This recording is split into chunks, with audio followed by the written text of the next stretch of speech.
Israeli হামলায় ঘরবাড়ি এখন ধ্বংসস্তূপ। তিল তিল করে সারা জীবনের পরিশ্রমে তৈরি করা বাড়ির অস্তিত্ব নেই লাখ লাখ ফিলিস্তিনির। মাথা গোঁজার ঠাঁই না থাকলেও শেষ স্মৃতি হিসেবে ঘরের চাবি রেখে দিয়েছেন অনেক ফিলিস্তিনি। এই চাবি যেন হয়ে উঠছে 2 বছরের ইসরায়েলি নৃশংসতার প্রতীক। আপনাকেই বলছি, ইন্স্যুরেন্স করলে সিটিতে সুরক্ষা পাবেন নিশ্চিত।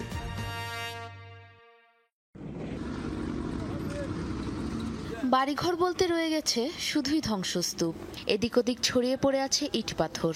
সংগ্রামের দীর্ঘ ক্লান্ত পথ হেঁটে ধ্বংসের সামনে দাঁড়িয়ে অসহায় হতবিহ্বল ফিলিস্তিনিরা। এক রাতে আইডিএফ এর বোমা হামলার সময় নিজের 4 সন্তানকে নিয়ে ঘরবাড়ি ছেড়ে পালিয়েছিলেন আল শাতি শরণার্থী শিবিরের বাসিন্দা আমাল তালেন আয়লান। ঘর ছাড়ার সময় দেখে গিয়েছিলেন বোমার আঘাতের যন্ত্রণা নিয়ে কোনো মতে দাঁড়িয়ে আছে তার বাড়িটি। দীর্ঘ মাস পর যুদ্ধবিরতির খবর শুনেই রওনা হয়েছিলেন নিজ ঘরের দিকে, কিন্তু সেখানে ফেরা হলো না আর। ঘরের অস্তিত্ব পরিণত হয়েছে ইট পাথরের জঞ্জালে। রয়ে গেছে শুধুই ঘর ছাড়ার সময় সাথে নেওয়া চাবিটি।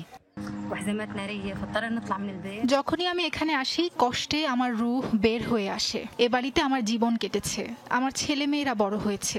এই যে পাথরগুলো, এগুলো প্রত্যেকটি আমাদের পরিবারের স্মৃতি ধরে রেখেছে।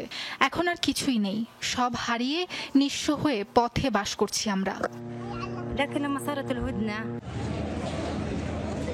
এদিকে জাবালিয়া শরণার্থী শিবিরের বাসিন্দা 6 সন্তানের জননী এই নারী এখনো ফিরতে পারেননি নিজ ভূমিতে। জানেন না যুদ্ধের নারকীয়তায় এখনো টিকে আছে কিনা তার তিলে তিলে গড়ে তোলা বাড়িটি। তবুও বাড়ি ছাড়ার সময় নিয়ে আসা কয়েকটি প্রয়োজনীয় জিনিসপত্রের সাথে পরম যত্নে আগলে রেখেছেন বাড়ির চাবিটি। কোনো একদিন থেমে যাবে সব সংঘাত, আবারও ফেরা হবে বাড়িতে।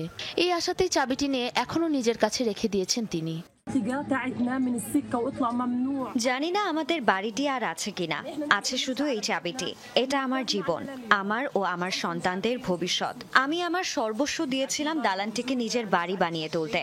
জানি না আর কখনো নিজের বাড়িতে ফেরা হবে কিনা, সারা জীবন শরণার্থী শিবিরেই কেটে যাবে কিনা জানি না। জাতিসংঘের ত্রাণ ও মানবিক সহায়তা সংক্রান্ত সংস্থার রিপোর্ট অনুযায়ী দীর্ঘ 2 বছরের ইসরায়েলি আগ্রাসনে গাজায় ধূলিসাৎ হয়ে গেছে প্রায় 92%, অর্থাৎ 4 লাখেরও বেশি বাড়িঘর। বাস্তুহারা হয়ে নিঃস্ব জীবনযাপন করছেন 19 লাখের কাছাকাছি মানুষ। হামলায় ধ্বংস হওয়া অবকাঠামোর জঞ্জাল পরিষ্কার করতে লেগে যাবে বহু বছর। সাবরিনা নুসরাত, যমুনা নিউজ।